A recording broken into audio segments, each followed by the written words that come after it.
All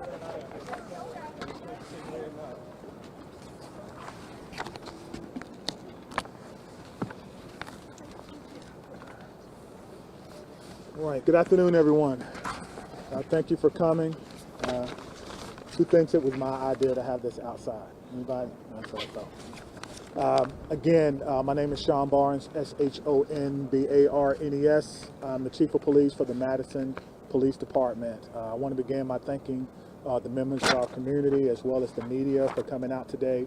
As I always say, you're a very, very valuable part of our community. I'll read some comments today. The purpose of this press conference is to provide an update on the series of unfortunate events that happened last night regarding a shooting in the 100 block of State Street.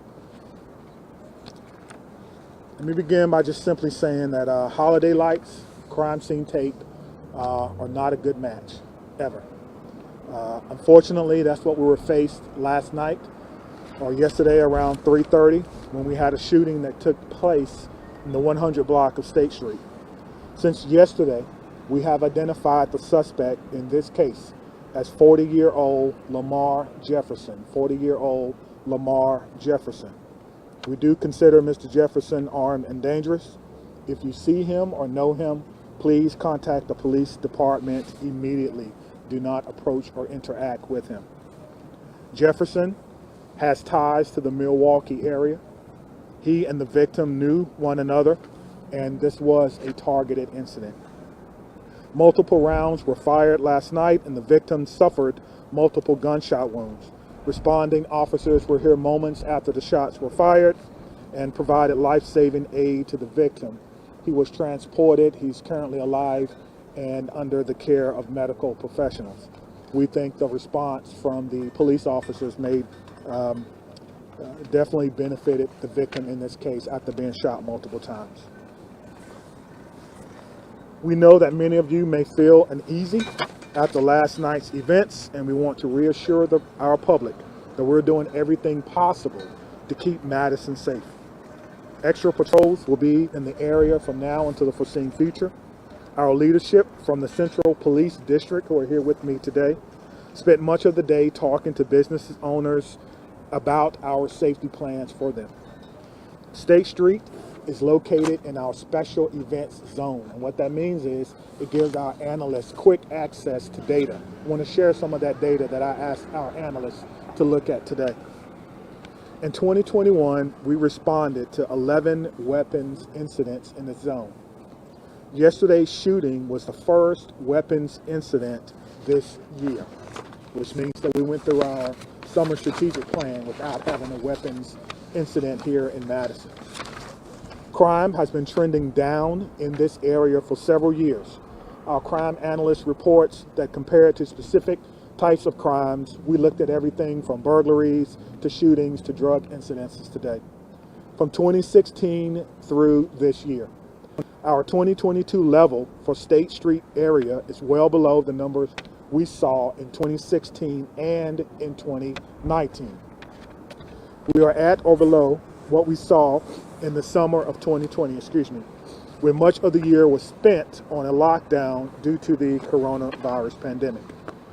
I would like to thank our Central Community Police team for helping with these efforts. These officers were and are continuing to be focused on safety in this area, and they've done a great job with ridding this area of unwanted weapons.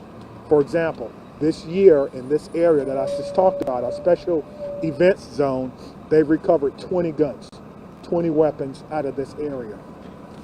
I also want to thank, of course, our community partners, organizations like Beacon and Catalyst for Change, for being able to connect people with the helpful resources that they need. We also have a good relationship with business owners and organizations like Downtown Madison. We appreciate their support and collaboration as we work to keep our city safe. Now I would like to introduce Tiffany Kenny from Downtown Madison to say a few words. All right. Hello everyone. My name is Tiffany Kenny, Kenney. I'm the Executive Director for Madison Central Business Improvement District, aka Downtown Madison. In this role, I represent the property and business owners for downtown, And while this is upsetting anywhere that it happens and any time that it happens, it is a little bit more visible here in the heart of the city and a little bit more alarming at this time of year, at any time of year. We work really hard as a downtown, our businesses, our organizations, our community, and our policing team to keep it safe. The recent report released by DMI, Downtown Madison Inc., does show those numbers, and I think many of you have them in front of you today, that show how safe it is becoming downtown and how little crime there has been in the last few years. Our organization, the Greater State Street Business Association, and DMI are in constant and regular communication with the Madison policing team. Just last month, I walked the district with Lieutenant Marshall, identifying areas and events in the downtown. Captain Harrison is always available to us and regularly responsive. And we are very fortunate to have our community officers, Enstrom and Jeffrey, regularly reporting at board meetings, committee meetings, and showing up in the downtown area all of the time. We want to thank the police for their speedy efforts and their recovery to downtown. We want to thank them for securing a safe downtown as we move forward and reducing gun violence across the community as a whole. Finally, I do want to remind all of you that these downtown businesses are your neighbors, your friends, your community, and it's cold as you're all standing here shivering, but this last part of the year is the most important and vital for them economically. So we hope this one incident does not ruin your love for downtown and does not discourage you from coming downtown. We invite you to come here. Do not let one scary incident take your downtown away from you. We encourage you to support the downtown businesses, restaurants, and retailers through the end of the year. Thank you.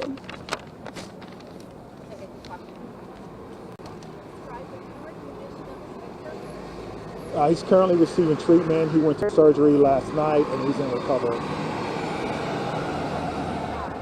I don't know. Again, that's a question I think for the medical personnel. I want to be careful with that question because we know it was multiple shots, but of course it could be more than one wound depending on the trajectory of the weapon. Is he expected to survive? Yes, sir.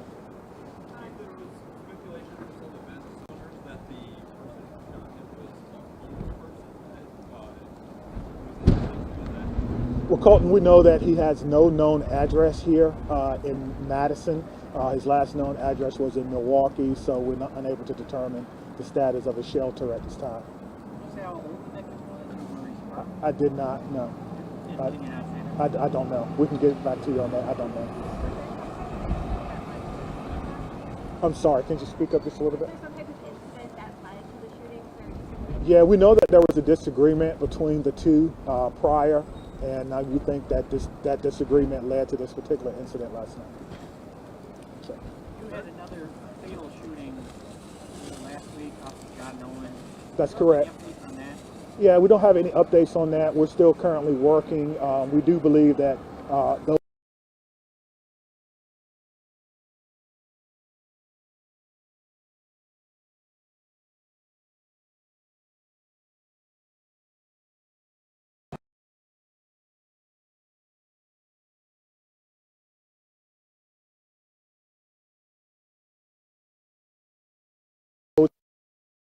the Metro bus driver called us about someone who was acting suspicious in the area and thought that perhaps it could have been this person returning.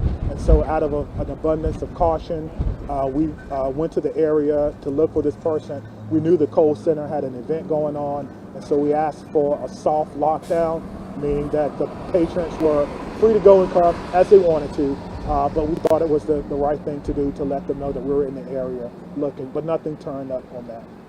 Good question. Thank you. How concerned should people be right now? Yeah, well, you just heard the numbers. You just heard Tiffany speak. People really shouldn't be concerned about this incident. Again, this incident was between two people who knew each other, a very targeted incident, and the person unfortunately fled. And I do feel very confident that we'll have him in custody soon. Do you have any idea of any area where he was last seen or last maybe heard of? We do not know. Thank you so much. All right, thank you, sir. Appreciate the time. All right. News 3 Now is always on. Get the Channel 3000 app, activate the push alerts, and we will send you breaking news, traffic, and weather alerts as it happens. The Channel 3000 app. Get it now. Powered by News 3 Now.